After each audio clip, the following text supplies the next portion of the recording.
Welcome once again to a new channel Eklav academy, the platform realising dreams. आज की इस video में हम बात करने वाले हैं, देखिए आज से हम एक कुछ नया स्टार्ट करने वाले हैं। रीजनिंग के पूरी क्लासेस 90 डेज का पूरा कोर्स है एक, जो हम कंप्लीट करेंगे। स्पेशली टारगेट है यूपीएसआई के लिए। देखिए यूपीएसआई की वैकेंसीज जैसे कि डिक्लेयर हो चुकी हैं और सितंबर के फर्स्ट वीक से उसके फॉर्म भी आउट होने वाले हैं। तो जरूरी नहीं है कि हमें जब से वैकेंसीज आएंगी तब तक का वेट करना है, हमें अपनी प्रेपरेशन स्टार्ट कर देनी है। तो उसी के बेसिस पे मैंने ये 90 डेज का जो स्केड्यूल है वो पूरा प्लान किया है। आप फर्स्ट क्लास से लेके यानी फर्स्ट डे से लेके 90 डेज तक कंप्लीट इसको करिए। इतना हाँ अश्योरेंस, इतना मैं आपको अश्योरिटी दिलाती हूँ कि अगर आप ये 90 डेज की क्लासेस कंप्लीट कर लेते हैं तो उसके बाद आपको किसी नई चीज की, किसी नए और एक्स्ट्रा पढ़ने की जरूरत नहीं पड़ेगी रीजनिंग के लिए। क्योंकि देखिए इसमें सारे जितने भी टॉपिक्स होंगे, जितना भी स्टैंडर्ड होगा यूपीएसआई के बेसिक पार्ट से लेके और उस चैप्टर के जहां तक भी क्वेश्चंस जिस लेवल तक यूपीएसआई में पूछे जाएंगे वो सारे मैं आपको कवर कराऊंगी इसमें। और बिल्कुल शेड्यूल है, आप इसको बहुत अच्छे से फॉलो करिए डे 1 से लेके 90 डेज तक। और आप देखिए स्पेशली उन लोगों के लिए जो अब फर्स्ट टाइम किसी भी एग्जाम को टारगेट कर रहे हैं, जिन्होंने अभी तक रीजनिंग नहीं पढ़ी है, उनको तो बेसिक से बहुत अच्छे से समझ में आएगा। और वो लोग जो एक बार पढ़ चुके हैं या रीजनिंग कर चुके हैं और भी एग्जाम्स में अपेयर्ड हो चुके हैं, उन लोगों के लिए एक बार ये रिवीजन क्लासेस होंगी। कोई ऐसा टॉपिक जो उन्हें लगता है उनका वीक है तो वो इनके इस पूरे स्केड्यूल में पूरा दोबारा से उनका रिवाइज हो जाएगा। और एक सीरीज हम और चलाते रहेंगे जो target UPSI reasoning practice sets की। तो वो एक अलग सीरीज चलेगी जिनकी रीजनिंग कंप्लीट है, वो केवल अपना उनको प्रैक्टिस करनी है, टाइम सेट करना है, उसके लिए एक सीरीज चलती रहेगी। और एक सीरीज आज से ये स्टार्ट हो रही है डे 1 से लेके 90 डेज की। स्पेशली बेसिक वालों के लिए बहुत ही अच्छी क्लासेस होने वाली हैं ये। आपको एक एक टॉपिक का एक एक बेस बताया जाएगा और उसके बाद उससे रिलेटेड जो क्वेश्चंस हैं उनको सॉल्व करा जाएगा। और जब वो टॉपिक कंप्लीट हो जाएगा तो आप उस टॉपिक का फिर जो प्रैक्टिस वाली सीरीज चल रही है उस पे जाके आप प्रैक्टिस कर सकते हैं, कंटिन्यूअस अपनी प्रैक्टिस भी रख सकते हैं। और ये फिर डेज जो है वो डे बाय डे हमारा सिलेबस आगे बढ़ता जाएगा। तो स्टार्ट करते हैं आज से पहली क्लास से। पहले रीजनिंग के बेसिक समझते हैं, किस तरीके से हमें रीजनिंग की तैयारी करनी है और क्या क्या पढ़ना है, कैसे क्या करना है। देखिए सबसे पहली चीज है टॉपिक वाइज हम पढ़ेंगे। जो टॉपिक है आज का हमारा जो टॉपिक होगा वो है कोडिंग डिकोडिंग का। तो थोड़ी सी चर्चा कर लेते हैं इस बारे में कि हमें यूपीएसआई का जो रीजनिंग टारगेट है वो करनी कैसे है। देखिए सबसे पहली चीज, एक हम day by day daily topics पढ़ेंगे। रीजनिंग और मैथ्स दो ऐसे सब्जेक्ट हैं जिनको पढ़ने से ज्यादा प्रैक्टिस की जरूरत होती है। यदि आपने दिन में उसे आधे घंटे पढ़ा तो उसकी जो प्रैक्टिस है वो आपको 2 घंटे करनी होगी, तभी आपका। क्योंकि लास्ट टाइम जब आप देखेंगे 2016 वाला जो यूपीएसआई 2018 में हुआ था, उसका जो रीजनिंग पैटर्न था वो डिफरेंट था नॉर्मल यूपी के जैसे पहले प्रीवियस ईयर्स में क्वेश्चंस आते थे उससे। जो पूरा पैटर्न था वो बहुत ज्यादा बैंकिंग से मैच कर रहा था, यानी वहां की जिस उसमें आते सिटिंग अरेंजमेंट है, पजल टाइप क्वेश्चंस है ना। और भी जो वेन आरेख वगैरह के क्वेश्चंस भी आए थे वो डायरेक्ट ऐसे डायग्राम बना के नहीं दिए थे, लैंग्वेज देख के आपको सॉल्व कराए थे, है ना। मशीन इनपुट जो कभी नहीं आया यूपी के एग्जाम्स में वो टॉपिक आया हुआ था।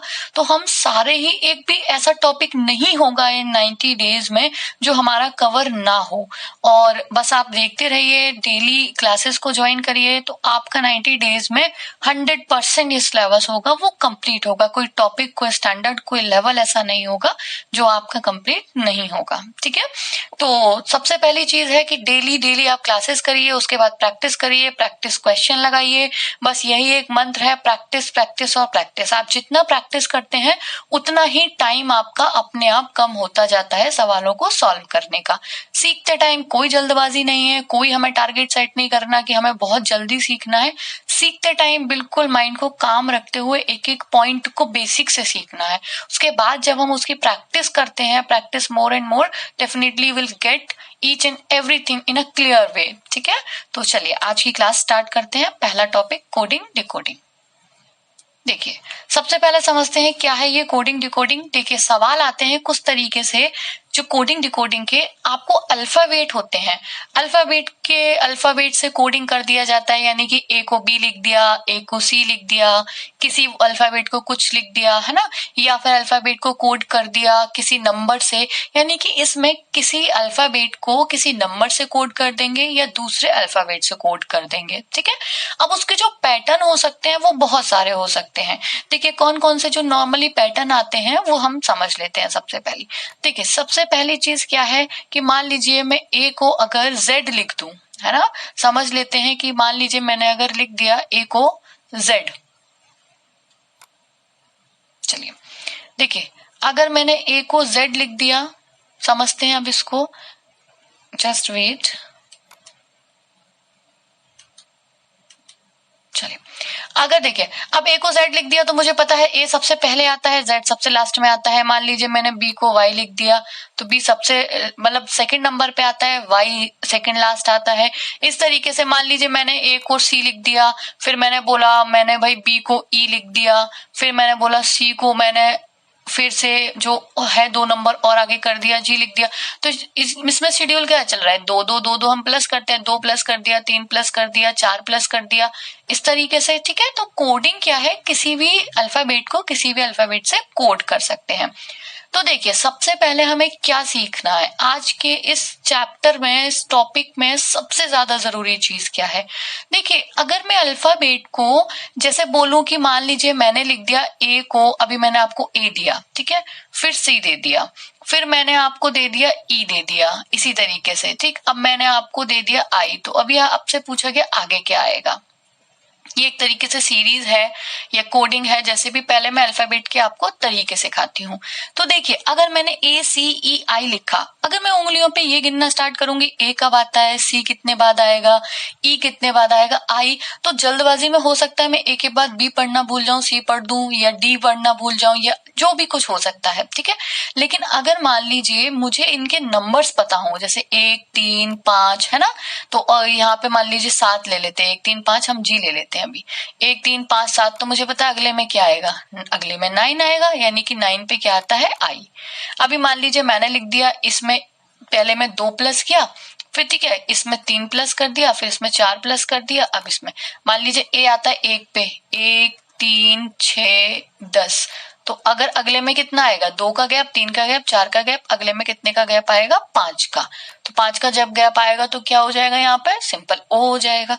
तो देखिए अगर मैं ए से ओ तक ऐसे उंगलियों पे या ए से ओ तक अल्फाबेट को गिनूंगी तो वो क्या होगा, उसमें बहुत ज्यादा हमारा टाइम लगेगा, और हो सकता है कि जल्दबाजी में हम कभी जी भूल गए, कभी एफ भूल गए, और बहुत जल्दबाजी में हम एक आध वर्ड स्किप कर गए, तो वहां पे हम गड़बड़ कर देंगे। तो बेसिक सा फंडा ये है कि अगर हमें अल्फाबेट के नंबर पता हो कि कितने पे कौन सा अल्फाबेट आता है, तो हमारे लिए कोडिंग डिकोडिंग का जो चैप्टर है वो इजीएस्ट हो जाता है। कॉपी पेन की जरूरत नहीं होती है, उंगली पे गिनने की जरूरत नहीं होती है, बस अल्फाबेट देखे उनके नंबर माइंड में आएंगे, अपने आप पैटर्न आ जाएगा कि किसको कैसे कोड किया गया है, कितने प्लस हैं कितने माइनस हैं। तो सबसे पहले आज के जो इसमें हम सीखने वाले हैं वो सीखने वाले हैं अल्फाबेट को हम किस तरीके से याद रख सकते हैं। ए से जेड तक कितने होते हैं हमें पता है, 26। कौन सा अल्फाबेट कौन से नंबर पे आता है, बहुत ही ज्यादा यूनिक तरीके से मैं आपको बताऊंगी कि A26 जो है हमें याद रटने नहीं है। देखिए रटना कुछ भी नहीं है, क्योंकि रट के भूल ही जाना है, ये तो पक्का होता है। तो किस तरीके से हम बहुत इजीली तैयार कर सकते हैं ये समझते हैं। देखिए ए से जेड तक कैसे याद कर सकते हैं, सबसे पहले ये आपको हर बुक में मिल जाएगा, एक बहुत नॉर्मल सा फंडा है, इसमें कुछ भी नहीं है, ये इजोटी होता है। इजोटी में क्या है कि देखिए ये जो 5 के मल्टीपल्स हैं, 5 10 15 20 25, ये जो 5 के मल्टीपल्स हैं, देखिए 26 तक ये 25, 5 से शुरू होके 25 तक ही तो मल्टीपल्स आएंगे। तो हमें हमेशा ध्यान रखना इजोटी का मतलब है 5 10 15 20 25, यानी कि कुछ किसी ने बोला ई तो ई 5 पे, जे 10 पे, ओ 15 पे, T20 तो जब से आया वैसे भी बहुत इजी हो गया है ना, और Y25 पे। अब देखते हैं किस तरीके से हम याद रख सकते हैं। मान लीजिए मुझे किसी ने एफ बोला, तो अगर मुझे इजोटी पता है तो एक आगे का और एक पीछे का तो हम तुरंत प्लस माइनस भी कर सकते हैं, जैसे कि समझते हैं। मुझे किसी ने एफ बोला तो मुझे पता है ई एफ, तो 5 के बाद 6।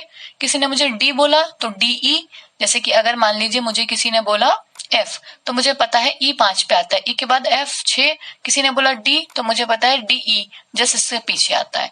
अभी मुझे किसी ने बोला P, तो मैं जस्ट इजोटी को याद करूंगी हमेशा, तो P का मतलब है OP, तो P कितने पे होगा 16 पे। किसी ने मुझे बोला N का नंबर, तो मुझे पता है NO, तो ये कितने पे होगा 14 पे।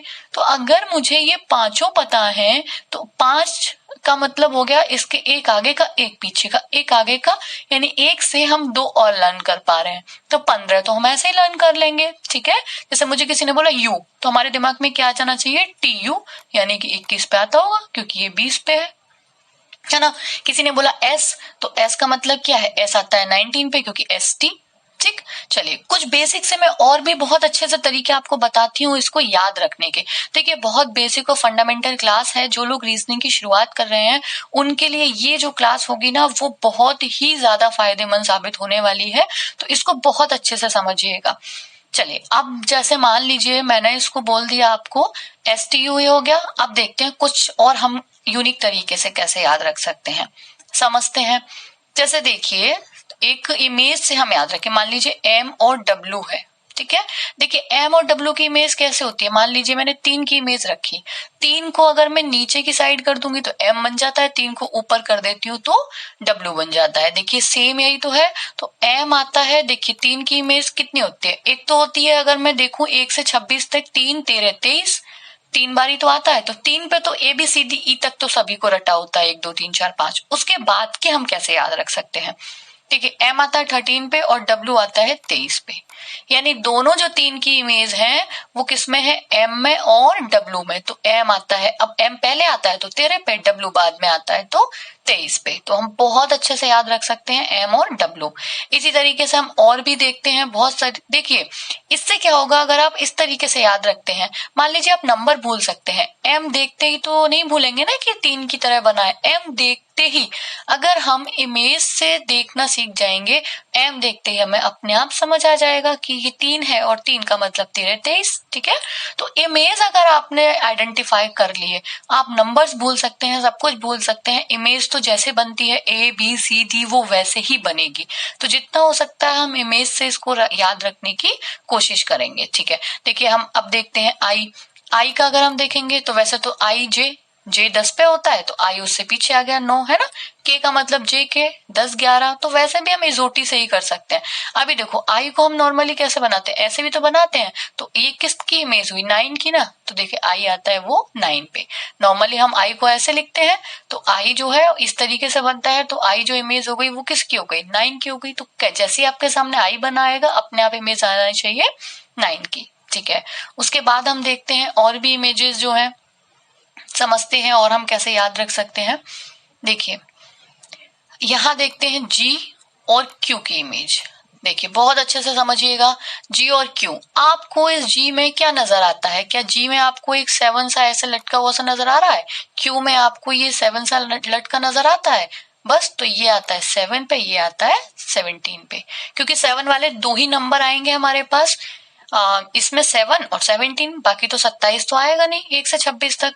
तो G कितने पे आता है, अभी हमारे सामने कभी भी अगली बार से G बना आएगा तो हमारा आंसर क्या होगा, G देखते ही अपने आप 7, Q देखते ही अपने आप 7, तो एक आता है 7 पे और एक आता है 17 पे। तो कुछ इमेजेस तो मैं आपको बहुत अच्छे से, क्योंकि देखिए G और Q ये इजोटी के आगे और पीछे वाले नंबर नहीं है, तो इनको याद रखना हमें और ज्यादा आसान हो गया इस तरीके से। इजोटी के पास वाले नंबर की इतनी दिक्कत नहीं है, बट जो उससे दूर है उनको हमें याद रखना है। और देखो B और V तो बचपन से हम पढ़ते आ रहे हैं, एक होती है 2 नंबर वाली और एक होती है 22 नंबर वाली। ठीक है, तो B और V, एक V हो गई 22 नंबर वाली, एक B हो गई 2 नंबर वाली। G और Q हो गया 7 और 17 पे, M और W हो गया 13 और 23 पे। अब देखिए इजोटी से 5 हमें याद हो ही गए, A B C D, ये तो हमें 1 2 3 4 बचपन से ही याद रहते हैं, इसकी कोई टेक्निक और ट्रिक लगाने की जरूरत नहीं है। तो अब हम देखते हैं हमें कौन कौन से याद होगा, A 1 पे, B 2 पे, C 3 पे, D 4 पे, इजोटी में E आई गया 5 पे। ठीक है, अब हम देखते हैं F को, देखिए F कितने पे आता है 6 पे। अब मैं F की आपको एक इमेज दिखाऊं, मैंने बोला अगर आप पिक्चर से पहचानेंगे तो इससे ज्यादा इजी कुछ नहीं होगा। देखिए F बना हुआ है, F को अगर मैं यहां से ऐसे और बंद कर दूं, देखिए दोबारा से देखिए F ऐसे, ठीक है ऐसे। तो ये किसकी इमेज बनी हुई है, ये उल्टी 6 ऐसे बनता है ना, मैंने उल्टा 6 बना दिया, तो एफ कितने पे आता है, 6 पे, ठीक है। चलिए जी हम पढ़ चुके हैं, जी कितने पे आता है, जी की 7 लटक रहा होता है तो 7 पे आता है। चलिए अगला हम पढ़ते हैं एच, एच कितने पे आता है, देखिए एच को अगर मैं दोनों तरफ से बंद कर दूं तो एच की क्या इमेज बन गई, 8 ही तो बन गया, तो एच कितने पे आता है, 8 पे।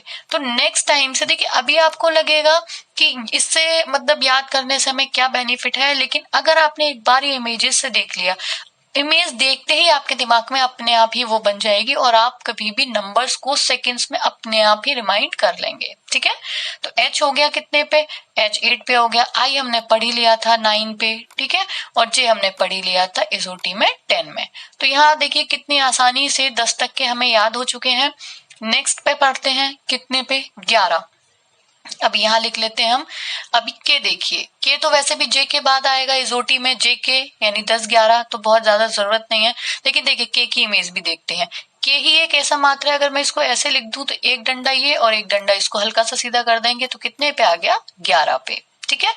एल का देखते हैं, एल में क्या टेक्निक है, देखिए एल में एक है और नीचे से जुड़ा हुआ है, अगर मैं इसको ज्वाइंट कर दूं तो ये कितना बन गया, 12 बन गया ना। अगर यानी कि मैं एल में ऐसे कर दूं तो ये कितना बन गया, 1 और 2, तो ये आता है एल आता है 12 पे, ठीक है। चलिए एल के बाद एम हमारा हो ही गया कितने पे, 13 पे। एन, जब एम पता होगा और वैसे भी एन ओ आता है 15 पे, तो एन आ जाता है। इसके लिए हमें कोई टेक्निक बहुत ज्यादा याद रखने की जरूरत नहीं है। वैसे अगर मैं आपको इसका भी बता सकती हूँ, मान लीजिए हमने एन देखा, देखो अगर मैं इसको ऐसे कर दूंगी तो 1 और ये 4 लेटा हुआ है तो कितने पे आता है, 14 पे। लेकिन हमें एक इजोटी के पास वालों को इतना याद रखने की जरूरत नहीं है, जो एक प्लस और एक माइनस है, ठीक है। तो एन हो गया, ओ तो हमारे पता है हमें 15 पे आता है, ठीक है। पी, पी पे भी देखिए एफ और पी में, एफ हमारा उल्टा 6 था और पी भी हमारा उल्टा 6 है, एफ आता है पहले पी आता है बाद में, तो एफ हो गया 6 पे और पी हो गया 16 पे। और वैसे भी ओ के बाद पी आता है, इतना याद रखने की जरूरत नहीं है। क्यू हमारा ऑलरेडी 7 लटकता हुआ 17 पे हो गया।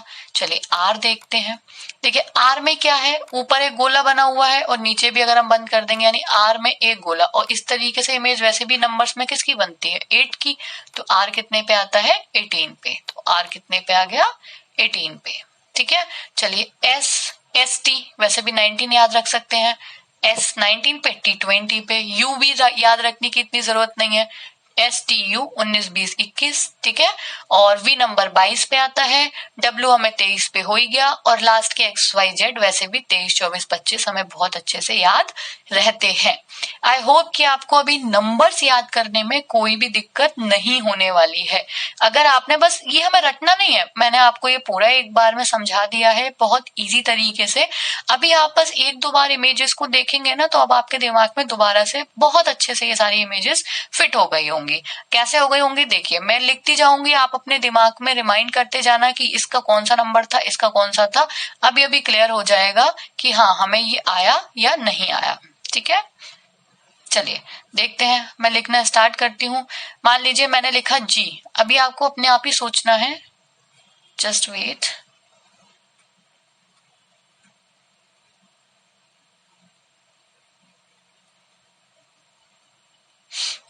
वेट करिए जस्ट,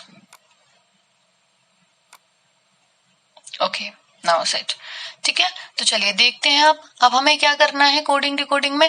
अभी मैं आपके सामने अल्फाबेट लिखने वाली हूँ। अब आप देखिए कि आपको जो बताया गया है वो एक्चुअल में काम कितना कर रहा है, वो वर्केबल कितना है, हमने कितना सीखा। मैंने आपके सामने मान लीजिए जी लिखा, अब जो मैंने आपके सामने जी लिख दिया, तो आपको पता, आप तुरंत माइंड में सोचिए कि इसका कौन सा नंबर था। तो जी का हमने क्या ट्रिक बताई थी, या जी का हमने कैसे लर्न किया था, एक 7 लटक रहा होता है, 7 पे आ गया, ठीक है भाई। अभी मैंने आपके सामने अल्फाबेट लिखा आर, याद करिए आर से क्या बताया था, याद नहीं करना बस इमेज देखनी है। आर से हमने बताया था ये 8, ये कैसे बनता है, एक गोला किस में होता है भाई, 8 ही तो ऐसी इमेज होती है बस 0 से 9 तक, जिसमें ऐसे ऊपर गोला होता है। तो आर 8 पे तो 18, इतना तो हमें आइडिया होता है कि 8 पे होगा या 18 पे होगा, ठीक है। चलिए अब मैं आपके सामने लिखूंगी आई, तो आई की हम क्या करेंगे, आई की भाई ये वाली इमेज ही तो बनती है जो आई हमने किया था, तो आई कितने पे आता है, 9 पे। मान लीजिए मैंने लिखा डब्लू, तो डब्लू देखते ही हमें 3 याद आ जाना चाहिए, और 3 याद आते ही क्या है, डब्लू 23 पे और एम कितने पे था, 13 पे। अभी मैंने मान लीजिए लिया यू, तो यू के लिए मैंने आपको कुछ नहीं बताया, सिंपल इजोटी का इस्तेमाल हम करेंगे, इजोटी में टी यू, तो 20 से 21। पी देखिए वैसे भी उल्टा 6 है, एक तरीके से 6 को उल्टा लिख दिया तो 16। और अगर वैसे भी याद रखना तो ओ के बाद जस्ट पी, ओ कितने पे आता है, बस आप इजोटी ध्यान कर लीजिए, ई 5, जे 10, ओ 15, टी 20, 25, वाई, बस ठीक है। ओ अब मैंने आपको बोला के, तो के का क्या मतलब है, जे के, इजोटी आपको याद होना चाहिए, तो जे आता है 10 पे, तो ये 11 पे, ठीक है। मान लीजिए मैंने आपको लिखा एल कितने पे आता है, तो मुझे पता है एल का क्या था 1 और यहाँ से 2, तो एल कितने पे था 12 पे, ठीक है। क्यू कितने पे आया, तो क्यू में क्या लटक रहा है, हमें दिखाई दे रहा है साफ साफ 7, तो कितना हो गया ये 17। अभी हमने आर को कर चुका है, ऑलमोस्ट हो ही गए, एबीसीडी हमें पता ही है 1 2 3 4, इजोटी हमें पता ही है 5, बचे ही कितने 1 2 3 4, इजोटी में आ गए बचे बचाए 4, वो थे ये रहे 5 10 15 20 25, तो बस अब हमारे पास ज्यादा क्या बच रहा है, कुछ भी नहीं बच रहा है, ठीक है। तो नंबर्स हमें लगभग याद हो चुके हैं। आज की पहली क्लास का पहला बेसिक रीजनिंग स्टार्ट करने से पहले आपको ए से जेड तक नंबर्स जो हैं, डिजिट मतलब अल्फाबेट किस नंबर पे आते हैं, रटा हुआ होना चाहिए, और आई होप कि अब आपको रट गया होगा, ठीक है। अब इससे क्या बेनिफिट होता है, हम क्या क्या कर सकते हैं, देखिए किस तरीके से हमें ये काम देगा, समझते हैं। मान लीजिए मैंने आपको बोला कि भाई ई, ठीक है, फिर ई के बाद जी आता है, और जी के बाद मैंने आपको बोला, मैंने जे दिया, जे के बाद मैंने आपको एन दिया, और अब बताइए आगे हमें क्या करना है, क्या कोड करना है।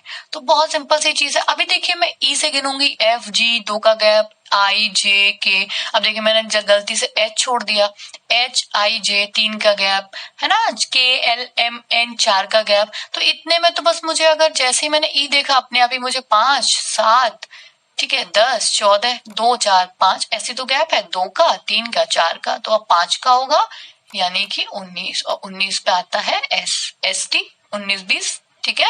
तो इस तरीके से अगर हम करेंगे तो बहुत ही ज्यादा सटीक और हम जल्दी से जल्दी इस सवाल को कर पाएंगे। कोडिंग में और किस तरीके से काम आता है, किस तरीके से कोडिंग आती है, देखिए मैंने जैसे लिख दिया, मान लीजिए ORANGE, ठीक है। अभी मैंने आपको देखिए भाई ऑरेंज को कोड किया जाता है, ऑरेंज को इस तरीके से कोड किया जाता है, ओ को क्यू कोड किया जाता है, ठीक है, आर को जो कोड किया जाता है यू किया जाता है, इसको जो कोड किया जाता है वो ई किया जाता है, एन को जो किया जाता है वो एस किया जाता है, ठीक है, जी को जो किया जाता है वो एम है, और ई को जो कोड किया जाता है वो है मान लीजिए एल, ठीक है। तो इस तरीके से अब मान लीजिए मैंने आपसे पूछा ऑरेंज को इस तरीके से कोड किया जाता है, तो क्लेवर को कैसे कोड किया जाएगा। तो देखिए अगर मैं ओ क्यू ये सब गिनती रहूंगी, इससे बेहतर है मुझे पता है 15 ये आता है, 17 पे 2 प्लस, ये आता है 18 पे, ये आता है 21 पे 3 प्लस, ए से ई 1 और 5 4 प्लस, ये 5 प्लस, ये 6 प्लस, और ये ई और ई आता है 5 पे और एल आता है 12 पे। तो ये इसका मतलब हो गया कितना कितना प्लस था, जो ये 2 का, फिर आगे में 3 का, फिर आगे में 4 का, फिर आगे में 5 का, इस तरीके से। तो हमें क्लेवर को क्या करना है भाई, इसमें 2 का आएगा तो सी में 2 प्लस करेंगे तो क्या आएगा, ई आएगा, फिर 3 का है 12 में प्लस करेंगे 15 ओ आएगा, फिर 4 का है 5 में 4 प्लस करेंगे तो आई आएगा, फिर 5 का है, ठीक है, इस तरीके से। तो हम सो ऑन करते जाएंगे। तो इस तरीके से अगर हमें नंबर्स याद हैं तो हम बहुत अच्छे से कोडिंग को कर सकते हैं, ठीक। चलिए नेक्स्ट स्टेप पे हमें आज क्या पढ़ना है, 2 चीजें आज हमें लर्न करनी थी। एक लर्न करना था ये एबीसीडी कितने नंबर पे आते हैं, और बहुत बेसिक सी क्लास है, बहुत मजा आ रहा होगा आपको ये पढ़ने में, जो लोग बिल्कुल फर्स्ट टाइम इसे बेसिक से रीजनिंग पढ़ रहे हैं, कि हमें क्या क्या कैसे कैसे याद रखना है। नेक्स्ट जो हमें याद रखना है वो क्या याद रखना है वो समझते हैं। देखिए एक कोडिंग तो आती है प्लस माइनस, यानी 2 प्लस 2 माइनस 3 प्लस सीरीज कुछ भी हो सकता है, और एक मान लीजिए प्लस माइनस है ही नहीं। देखिए मैंने लिख दिया कार को ऐसे लिखा जाता है, ठीक है, कार को मैंने लिख दिया ऐसे लिखा जाता है, तो बताइए बस को कैसे लिखा जाएगा, ठीक है। अब देखिए C 3 पे आता है, ये 1 पे, ये 18 पे, ये 24 पे, ये 26 पे, और ये 9 पे। तो देखो 3 और 24 का कॉम्बिनेशन, चलो 21, 1 और 26 का 25, 18 और 9 का 9। ऐसे तो कोई कॉम्बिनेशन होता नहीं है कि सीरीज का मतलब होता है या कोडिंग का मतलब होता है एक किसी तरीके से, एक किसी सीरीज में प्लस माइनस हो रहा हो, ठीक है। तो यहाँ ऐसा तो कुछ हो नहीं रहा। तो एक और तरीका होता है प्लस माइनस के अलावा ऑपोजिट का, ठीक है। अब वो ऑपोजिट क्या होते हैं, कैसे होते हैं, वो मैं आपको बहुत अच्छे से अभी नेक्स्ट स्लाइड में क्लियर करती हूँ। देखिए बहुत अच्छे से समझिएगा, बहुत इंटरेस्टिंग सा तरीका है, आपको बहुत पसंद आने वाला है और अभी के अभी हमें अपोजिट से याद हो जाएंगे। देखिए जो वर्णमाला होती है, जो अल्फाबेट होते हैं हमारे कितने होते हैं, 26। ये 2 भागों में बटे हुए होते हैं, 13 13, ठीक है। इससे आगे भी चैप्टर में कई सवाल आएंगे। ये अर्धांश कहलाते हैं, ठीक है, हाफ, यानी कि ये भी अर्धांश है और ये भी अर्धांश। ये पहला अर्धांश होता है और ये दूसरा, यानी कि ये जो अल्फाबेट है वो 2 भागों में हमारे बांटे होते हैं जो हमें रीजनिंग में जरूरत होती है, ए से एम तक, एन से जेड तक, ठीक है। तो अभी मैं आपके सामने जरा लिख दूं पहले ABCD पूरा, ABCDEFGHIJKLM और यहीं से हम स्टार्ट कर देते हैं NOPQRSTUVWXYZ। चलिए समझते हैं। अभी अभी मैंने आपको क्या लिखा था पीछे वाले क्वेश्चन में, यहां लिख देती हूँ कि कार को कोड करते हैं ऐसे, ठीक है। तो मैंने आपसे पूछा था कि भाई बताइए बस को कैसे कोड करेंगे। अब यहाँ पे आप समझिए, देखिए सी के इधर क्या आ रहा है, एक्स आ रहा है, मैंने ये तो कोड किया था, ए के इधर जेड आ रहा है ना नीचे, ये कोड किया था, और आई का आर किया था। इसका मतलब इस तरीके से कोडिंग थी वो। अब हम कैसे याद रख सकते हैं और ऑपोजिट किसे कहते हैं ये समझते हैं। देखिए ऑपोजिट ए के जेड होता है, बी के वाई होता है, सी के एक्स, डी के डब्ल्यू, ई के वी, ये सब एक दूसरे के ऑपोजिट कहलाते हैं। ऑपोजिट क्या होता है ये समझते हैं। देखिए शुरुआत से पहला ए होता है और बाद से पहला जेड होता है, तो ये रीजनिंग में एक दूसरे के अपोजिट कहलाएंगे। ये दूसरा होता है, ये पीछे से दूसरा, ये एक दूसरे के अपोजिट, ये तीसरा, ये तीसरा, यानी ये आगे से पहले, ये पीछे से पहले, फिर दूसरे, फिर तीसरे, फिर चौथे, ऐसे करके पूरे 13। ये आगे से 13 होता है और ये हम पीछे से गिनेंगे तो ये पीछे से 13 होता है। तो ये एक दूसरे के ऑपोजिट कहलाते हैं। तो देखिए इसको निकालने का जो तरीका होता है वो एक सिंपल तरीका तो ये है कि जब भी मान लीजिए मेरे पास कोई, अभी मेरे को पता है अपोजिट है ये लिखे हुए, तो पहले तो मुझे अपोजिट पहचान में तभी आएंगे या तो मैं उसको पूरे तरीके वाइज निकाल के देखूं या मुझे याद हो, देख के याद होंगे तो सेकंड्स में हो जाएंगे, नहीं तो टाइम लगेगा। कैसे टाइम लगेगा देखिए, अभी मुझे पता चल गया सी 3 पे आता है, मतलब बी आता है 2 पे, तो हमें क्या करना होता है 27 में से 2 को घटा देंगे तो क्या आया 25। 27 में से 2 को घटा देंगे क्योंकि ये 2 पे आता है तो आंसर आया 25। और 25 पे क्या आता है वाई, एक्स वाई जेड में, इजोटी में वाई था, तो इसका अपोजिट हो गया वाई। यू कितने पे आता है 21 पे, 27 में से 21 घटा देंगे तो 27 में से जब 21 घटाएंगे कितना बचेगा 6, और 6 पे कितना आता है एफ, तो इसका अपोजिट होगा एफ। और एस कितने पे आता है 19 पे, 27 में से 19 घटाएंगे 8 और 8 पे था एच। तो ये अब सोचिए इतने से सवाल को करने के लिए अगर हमें इतनी बार 27 में से बार बार माइनस करना पड़े तो हमें कितना लंबा पड़ेगा। और देखने अगर हमें याद नहीं है तो भी हमें टाइम लगेगा कि भाई सी से एक्स पहले तो हम निकाल के देखेंगे, 27 में से 3 गए तो 24 बचे, हाँ ये अपोजिट है। तो इससे अच्छा है और इससे बेस्ट है कि हमें ये अपोजिट्स याद हो। याद होने से क्या होगा, आपने सवाल देखा आपको तुरंत अपोजिट याद है, सी के एक्स ए के जेड, हाँ ये अपोजिट वाला सिस्टम है, ऑप्शन देखा कौन सा अपोजिट किसके है, बस आंसर कर दिया। अदरवाइज पहले आप क्वेश्चन को देखिए 27 में से घटा के कि हाँ ये मेथड है भी या नहीं, फिर आप आंसर करने के लिए 27 में से घटाइए। और ये तो केवल 3 लेटर्स के मैंने दिए हैं, अभी 6 लेटर्स के आ जाएंगे तो फिर आप 27 में से घटा के ऑपोजिट निकालते रहेंगे। तो हमें ऐसा नहीं करना है। अगर आपको सवाल जल्दी करना है, एग्जाम में लाखों को पीछे छोड़ के खुद आगे होना है, तो हमें हर चीज में कोई ना कोई अप्रोच और उनसे आगे होने के लिए कुछ ना कुछ नया चाहिए। तो हमें ये याद करने हैं अपोजिट अभी की अभी। आज के इस लेक्चर में बस हम यही लास्ट करेंगे कि हमें आज ये और याद होना चाहिए। तो फर्स्ट क्लास में आपको अल्फाबेट के अपोजिट और अल्फाबेट के नंबर अगर दोनों याद हो जाते हैं तो ये आपके लिए बहुत ही ज्यादा सक्सेसफुल क्लास रहेगी। तो ऑपोजिट में देखिए बहुत फनी वे में याद करेंगे, कुछ फनी है कुछ चीजें हैं, समझते हैं कैसे। देखिए सबसे पहले 2-3 चीजें याद रखिए। एक वर्ड याद रखिए हमेशा लव। ये देखिए भाई, बहुत कॉमन सा वर्ड है, हर एक इंसान, दुनिया ही प्यार से चलती है, सबको बहुत अच्छे से पता होगा, ये वर्ड कोई नई चीज नहीं है। तो इसको समझते हैं। देखिए एल ओ के अपोजिट होता है अल्फाबेट में, ठीक है, वीई के अपोजिट होता है। नहीं तो देख लेते हैं यहाँ है कि नहीं। देखो वीई के अपोजिट, और एल जो है वो किसके अपोजिट है, ओ के अपोजिट। तो हमें जब भी कोई पूछे या लिख के आए वीई या LOOL, तो हमें क्या तुरंत पकड़ लेना है कि ये एक दूसरे के ऑपोजिट है। और याद कैसे रखना है, LOVE लव, लव में LO एक दूसरे के अपोजिट और VE एक दूसरे के अपोजिट, ठीक है। एक वर्ड होता है उफ। देखिए भाई, बहुत सारे गाने भी बने हुए हैं, उफ क्या रात आई है, उफ ये हो गया, उफ बहुत कॉमन सा वर्ड है उफ।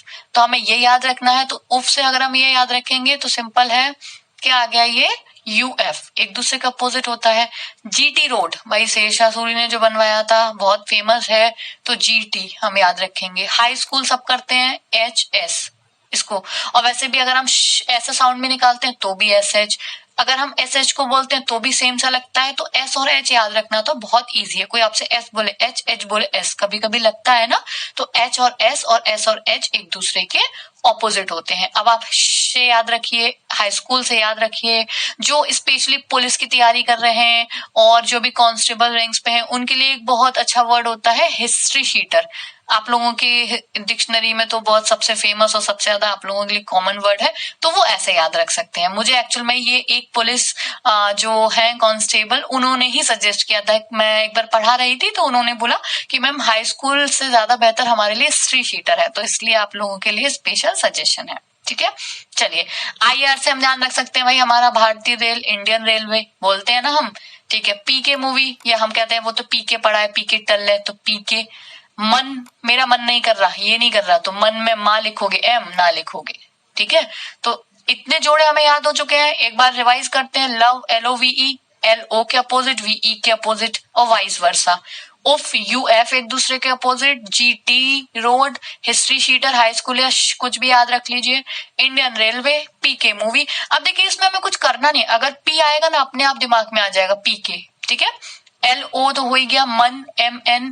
अब देखिए पहला पहला वर्ड और पहला और दूसरा तो वैसे भी रटे होते हैं। A और Z तो खैर कोई नहीं भूल सकता। BY को आप बाई से याद कर सकते हैं भाई, by this method, by this, ऐसे बहुत लिखते हैं ना हम, तो BY, ठीक है। ड्यू, ड्यू से हम याद रख सकते हैं DW।